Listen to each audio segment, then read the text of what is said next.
Magnetic Messi, marvellous Messi, magnificent Messi, Lionel Messi, the miracle man. এই মুহূর্তে এই চারটা খুব সাধারণ বিশেষণ ছাড়া মেসিকে ব্যাখ্যা করার আর কোনো বিশেষণ আমার মাথা থেকে বেরোয় নাই। আপনার মাথা থেকে যদি বেরোয় কমেন্ট বক্সে লেখেন। আপনি চিন্তা করেছিলেন বিশ্বকাপে প্রথম 2 ম্যাচে আর্জেন্টিনা 5 গোল করবে, 5টা গোলই করবেন লিওনেল মেসি নামের 39 বছরের এক ভদ্রলোক। আপনি যদি আর্জেন্টাইন ফ্যান নাও হন, স্টিল আপনি যদি ফুটবলটা ভালোবাসেন, এই মেসিকে আপনার ভালোবাসতে হবে। এই মেসির জন্য একটা স্যালুট আপনাকে করতেই হবে যদি আপনি ফুটবল ফ্যান হয়ে থাকেন। আর্জেন্টিনা অস্ট্রিয়ার বিপক্ষে 2-0 গোলে জিতেছে। ম্যাচ নিয়ে কথা বলার অনেক কিছু আছে। এখন মেসির 2 গোল আপনার কাছে বড় নাকি মেসি পেনাল্টি মিস করেছে সেটা আপনার কাছে বড়? এটা আপনার কল সম্পূর্ণ। আমার কাছে সবগুলোই ইকুয়ালি ইম্পর্টেন্ট। কেন? একটা একটা করে বলছি আমি। প্রথম গোলটা, মেসি কোন জায়গা থেকে বলটা পেলেন? একদম সেন্টার সার্কেলের প্যারালাল লাইন বরাবর অস্ট্রিয়ার হাফের ডান দিকে পাস করলেন। এন্ড মেসি কেপ্ট রানিং, দৌড়ে ঠিক যে জায়গাতে তার থাকার কথা ওই জায়গাতে গিয়েই দাঁড়ালেন। ডামি করা হলো। এই ডামিটা আপনি বেলজিয়াম জাপানের এগেনস্টে একটা গোল করেছিলেন নাসার চ্যাডলি, সেখানে লুকাকু বা কেউ বোধহয় ডামি করেছিলেন, অলমোস্ট সেই টাইপের ডামি। এবং ওই জায়গা থেকে মেসিকে কেউ মার্ক করেনি। মেসি অলমোস্ট সেন্টার হাফ থেকে দৌড়ে পর্যন্ত গিয়েছেন, মেসিকে কেউ খেয়াল করেনি।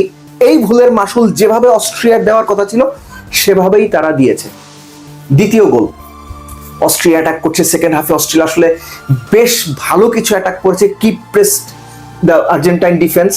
এবং ওপরে একটা মাত্র মানুষই ছিলেন, that is also Lionel Messi, right wing বরাবর অস্ট্রিয়ার হাফে। মেসি বলটা পেলেন, পাস করলেন লেফট সাইডে। এবং একটা ব্যাপার খেয়াল করেন, দুটো গোলের ক্ষেত্রেই অস্ট্রিয়ার রাইট ব্যাক পজিশন কিংবা রাইট মিডফিল্ড পজিশন পুরো জায়গাটা ভেকেন্ট ছিল। আর্জেন্টিনার 2 বা ততোধিক প্লেয়ার ওই জায়গাতে মেসি বল দেওয়ার সঙ্গে সঙ্গে সেই বলের দিকে দৌড়ে গেছে।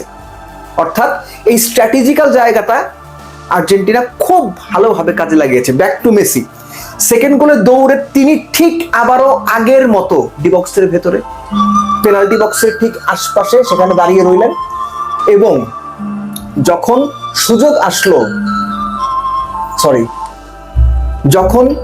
আসলো ঠিক সেই মুহূর্তে মেসি বলের জন্য জাস্ট চাতক পাখির মতো অপেক্ষা করছিলেন, হ্যান্ড রেইজ করেছিলেন, pass the ball to me.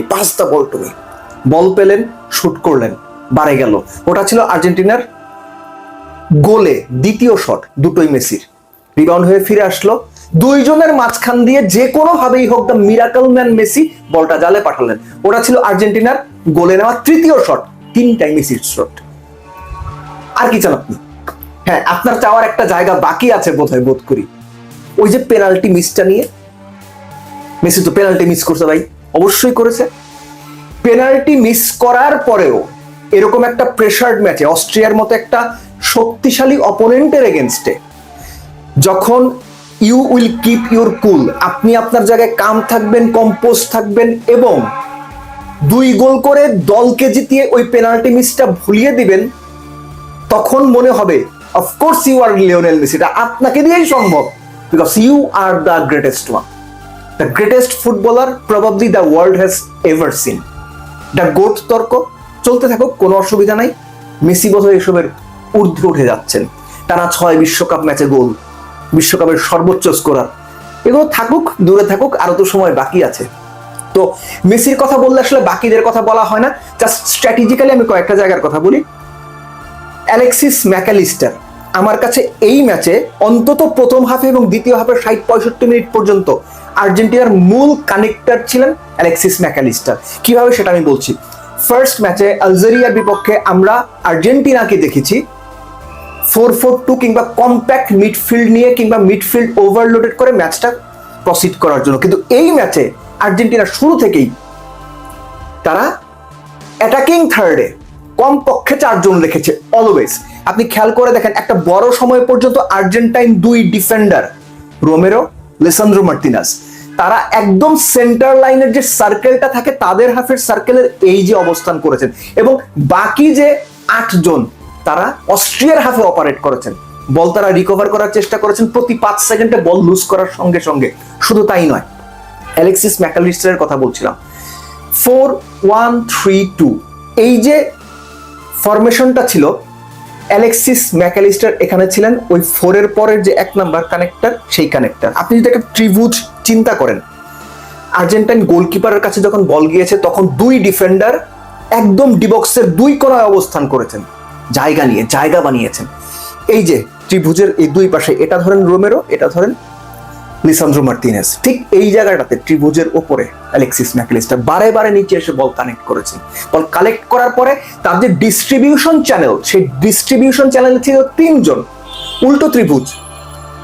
প্রথম ত্রিভুজে 2 ডিফেন্ডার, এখানে অ্যালেক্সিস ম্যাকালিস্টার যেই মুহূর্তে বল পেয়ে গেছেন সেখানে 3 জন, তার 3টা অপশন ক্রিয়েট হয়েছে, ডিপল, আলমাদা এবং মাঝখানে এনজো ফার্নান্দেজ, এবং এই 2 জন এনজো ফার্নান্দেজ এবং আলমাদা কন্টিনিউ জায়গাটা পরিবর্তন করেছেন। আর ওপরে লিওনেল মেসি এবং লিসান্দ্রো মার্টিনেজ, মেসির কথা না বলি ভাই, তাদের এই যে ফরমেশন, এই ফরমেশনটা অস্ট্রিয়াকে প্রেস করতে, বল রিকভার করতে এবং ডিফেন্স টেরা বা ডিফেন্স লাইন ব্রেক করা পাসগুলো ঠেকাতে গিয়ে বেশ হিমশিম খেতে হয়েছে। আর গোল যেগুলো হয়েছে সেগুলো কিন্তু উইং থেকে অ্যাটাক হয়ে মাঝখানে এসেছে, মাঝখান থেকে জায়গা ক্রিয়েট করে গোল করা হয়েছে। আর্জেন্টিনা কোচ লিওনেল স্কালোনি আবারও প্রমাণ করলেন কি কারণে তাকে মাস্টার ট্যাকটিশিয়ান বলা হয়। আর্জেন্টিনা যেভাবে ম্যাচটা খেলেছে, প্রতিপক্ষ বুঝে, প্রতিপক্ষের স্ট্রেংথ বুঝে, নিজেদের স্ট্রেংথ বুঝে এবং নিজেদের দুর্বলতাগুলো যতটুকু সম্ভব ছাপিয়ে রেখে ম্যাচ খেলেছে আর্জেন্টিনা। এই জয় তাদের প্রাপ্য জয়, 2-0 গোলের জয়। মেসি হ্যাটট্রিক করতেই পারতো, এখন আপনি আরেকটা আফসোস করতে পারলেন তাই মেসির হ্যাটট্রিক হইল না। এই আফসোস আপনার থাকা উচিত, এই আফসোস থাকাটা মোটেও দোষের কিছু না, কিছু আফসোস থাকতে হয়। 99.99% হওয়া ভালো, 100% হলে তার পাওয়ার কিছু থাকে না। So Argentina have got what they deserve.